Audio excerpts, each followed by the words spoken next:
Hey everybody, and welcome back to Kerbal Space Program RP-0. We are continuing our daft attempt at trying to build a surface base in the southern hemisphere of the moon, and this is our second supply crawler launch. If you remember a few episodes back, we launched the original supply crawler, and I accidentally staged off the wheels due to a unforeseen design flaw that I was entirely too lazy to fix. Mostly because lining up the docking ports for final surface assembly was a huge pain, and after I made the design decision to not make the wheels removable to save a grand total of like 8 parts on the surface, and just left the decouplers on there and then pressed spacebar too much. So we really need this supply crawler to land safely on the lunar surface so that we can begin operations at our new lunar base and maybe bring a crew down to reattach the wheels on supply crawler 1 and hopefully get it operational, and we can do a bunch of other, I don't know, sciencing and stuff. It is the core module and the lab module are docked together, and they are in a new unique biome that we have not scienced yet. So as soon as we can get some crew down there to do some science, we'll actually see a pretty big benefit just from having this installation where it is already. And as you can tell, we've sped this footage up quite a bit. We went through launch, SRB set, booster set, fairing set, core engine shutoff, MECO, if you will, and we are now on our TLI burn off our HG3 for our Delta upper stage. That's going to push this supply crawler all the way out to the moon. I think I have mentioned that this is the heaviest of the supply, or of the components for this lunar surface base, as well as the Mars base, from which these rovers are crawlers, I should say, not rovers. Rovers are smaller, crawlers move slower, are derived. So everything about this launch so far has been absolutely textbook. We got into a pretty good orbit despite my terrible piloting skills, and are now making our push out to the moon with a solid shutdown, a little touch up on RCS. We'll just go ahead and bring ourselves in, and wow, that's a spectacular view. I wish I had stayed to enjoy that a little bit longer. But we will tolerate some boil off of kerosene liquid oxygen from, I guess, what is supposed to be our orbital insertion stage, but will end up being more of our initial descent phase due to this being entirely overbuilt for its purpose, which gives me a great sense of overconfidence in my ability to fly this thing successfully, just on the fact that we have so much excess delta V, even after moving some liquid oxygen from the delta upper stage into our block 5 initial descent stage. We have a whole bunch extra, and as luck and timing would have it, we are on a pretty good angle to go for direct descent, which means we will not even make one solid orbit of the moon before we are in our terminal descent phase. As you can see, we're just gonna bring it right on home. It was just a small inclination change here at orbital insertion, for which we had more than enough delta V. We still have a whole lot left. We're actually going to kick off our initial descent phase on this delta upper stage, and yet another light of that HG3.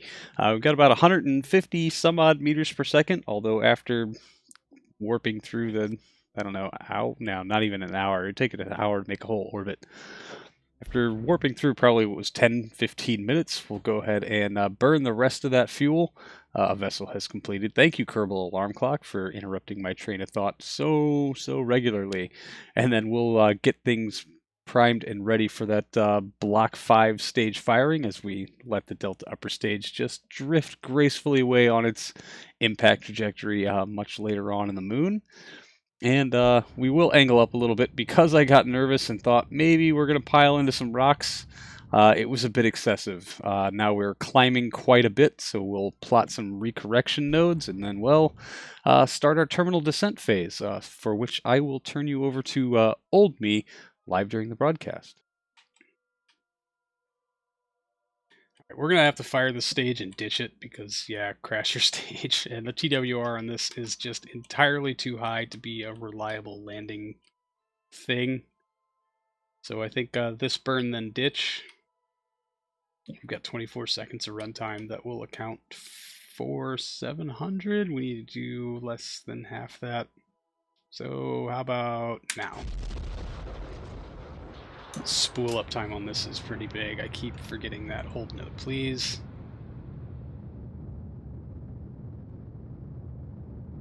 Shutting down. Whoa, buddy, buddy, buddy, buddy. All right, staging. Staging. Come on, really? Staging? There we go. We're good.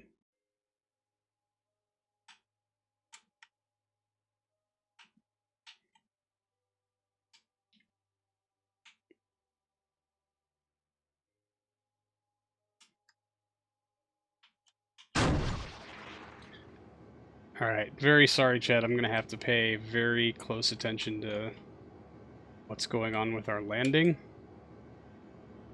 This is going to take some work. We're very, very heavy and coming in pretty steep, so, you know, that's a thing. I want to go this way. Right?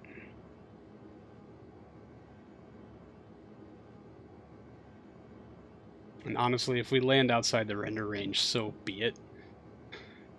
It'll actually work pretty well as long as we can land. Here's render range, and goodbye frame rate. Yellow clock is a lie.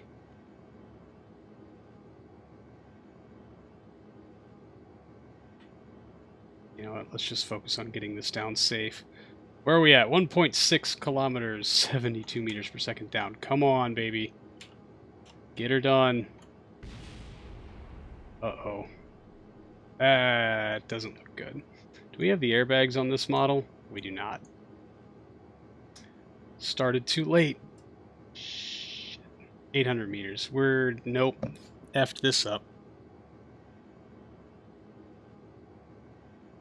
I should not have ditched that transfer stage. I should have used it to do an arresting burn, because this is about to end really badly.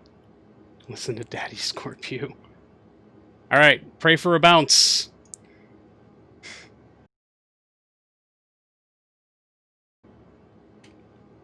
That's not a bounce. Vapor and feed lines, that's a bounce. Hey, that engine's still going. Yeah, that went real well.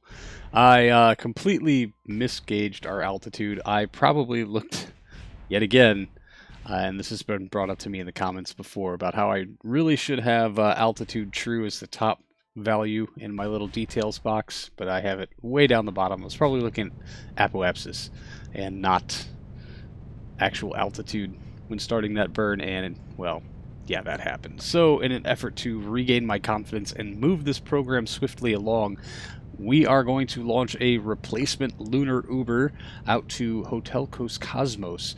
And there is a bit of discussion over what crew gets to ride it down to the surface to try to reattach the wheelless supply crawler that made a successful landing to try to get that base operational. So this is a very old DN series. This is the DN1A.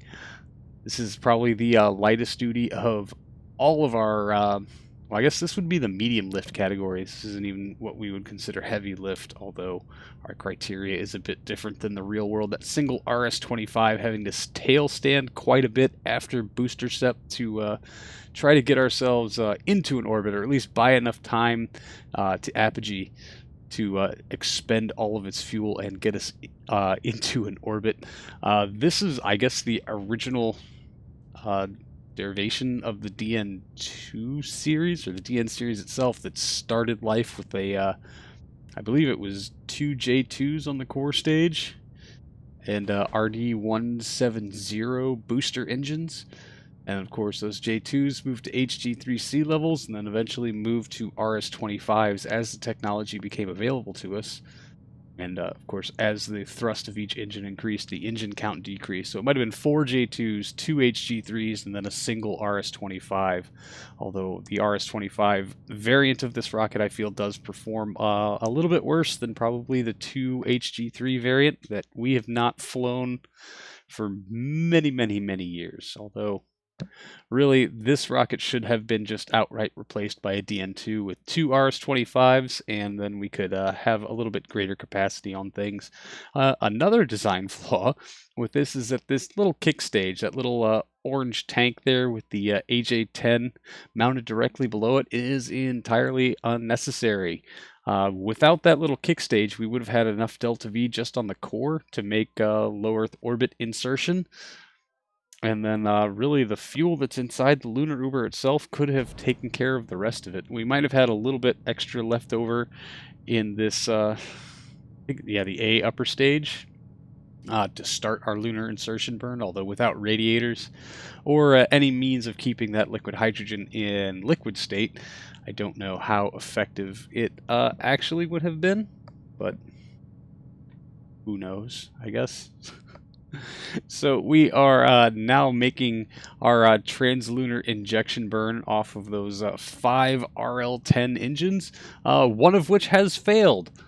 Although, fortunately for us, there is enough oomph in the gimbal in the rest of those engines and insufficient time left on the burn for it to really kick us out of whack at all. We were able to compensate for it on gimbal alone. And now that we have lit our 18-minute AJ-10 kick stage, we will finish out our lunar orbit or our translunar injection burn. Ooh, I was about to say lunar orbit insertion burn. That is absolutely not the case. Although with 207 meters per second left in that stage, that thing's probably going to get ejected, hopefully into the deep solar system, never to be seen again. And hopefully we can just never ever fly it again.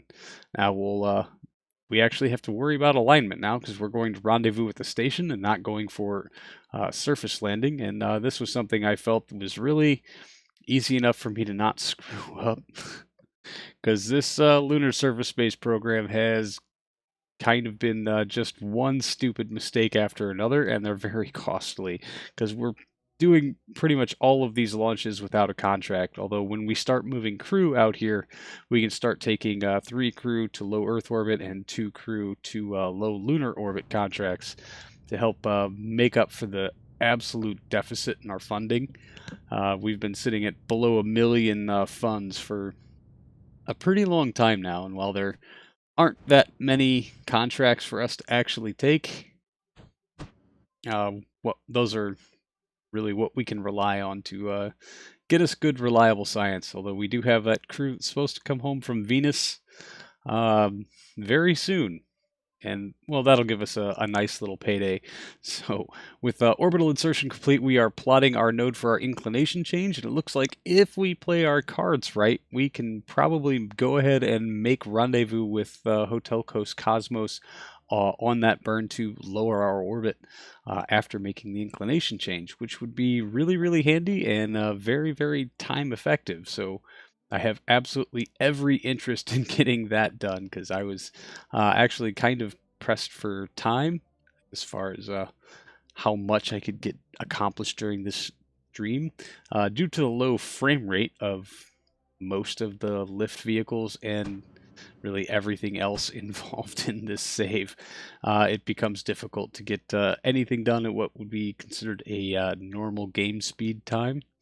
So there's our inclination change, and because of our ridiculous eccentricity, it gets real touchy when we get below about 10 kilometers separation at closest approach. So we're going to just kind of let ourselves glide in a bit closer, wait until we're maybe 90 degrees off, which would be about here, and then try to correct for it as we make our approach. I guess we'll try to dial this in just a little bit. No, we are going to go ahead and just burn straight in for rendezvous. I guess lower our orbit down a whole bunch so that we're not quite so eccentric, and then go ahead and try to dial it in on RCS, which, yep, that brings us to within 300 meters, and it is just a 30.2 meter per second touch-up burn in about half an hour or so before we can make our very nice close approach to Hotel Coast Cosmos that I will almost gleefully fly right past. And now it's time to get ourselves set up for a docking. Things I've been notoriously bad at, and I will say that this Lunar Uber 2 is carrying some rather heavy payload in those Kerbal Attachment System container crates. Most of it is stuff that we're going to need to get our Supply Crawler 1 up and operational. And including a contingency plan, if we can't get it operational, how we can still hook it to the station core and be able to use its life support supplies to keep a crew on the surface, fed, breathing air, and well hydrated. So we are now making our final approach to Hotel Coast Cosmos in all its glory. We haven't been out here with another crewable vessel in quite a long time. It's all been automated resupply pods for our Lunar Orbit Retirement Center. This is currently being staffed by all of our, I don't know, I guess, aged out Kerbals, who I think are not going to be flying active missions anymore, although our current pressing need to get things on the moon done and get them done quickly might be changing that. And all of that extra weight back in those crates is kind of throwing off our ability to make a solid docking approach.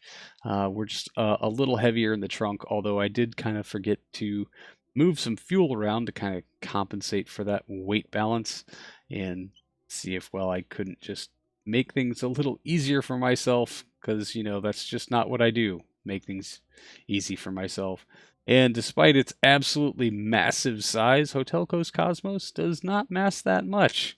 So we actually do start it spinning a little bit by nudging the nose a little too aggressively on our docking, but there it is, Lunar Uber 2 the second is on station and ready to deploy as soon as we figure out which crew is going to deploy with it. Should we pull some Kerbals out of retirement and have them travel down to the surface to do some, shall we say, cleanup work and repair?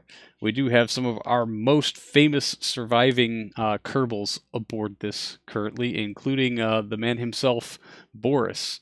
And if there was anyone qualified to help clean the lunar surface of all of our smattering of debris and evidence of our mistakes, he's the one to do it. And also some very, very skilled pilots, including Armstrong, who is our first Kerbal to land on Mars. And I think Alice is on board, the first Kerbal who ever landed on the moon. So that is like option 2. I think option 1 would be fly a fresh crew from Earth out on another Nemo or Dory or Crush. I guess it would be Crush is the only one on deployment at Kauai Potato Station, and have them do the landing. So let me know your thoughts on that. That's going to do it for this episode, everyone. Thank you so much for hanging out. I really do appreciate it, and I will see all of you in the next one. So until then, see you later.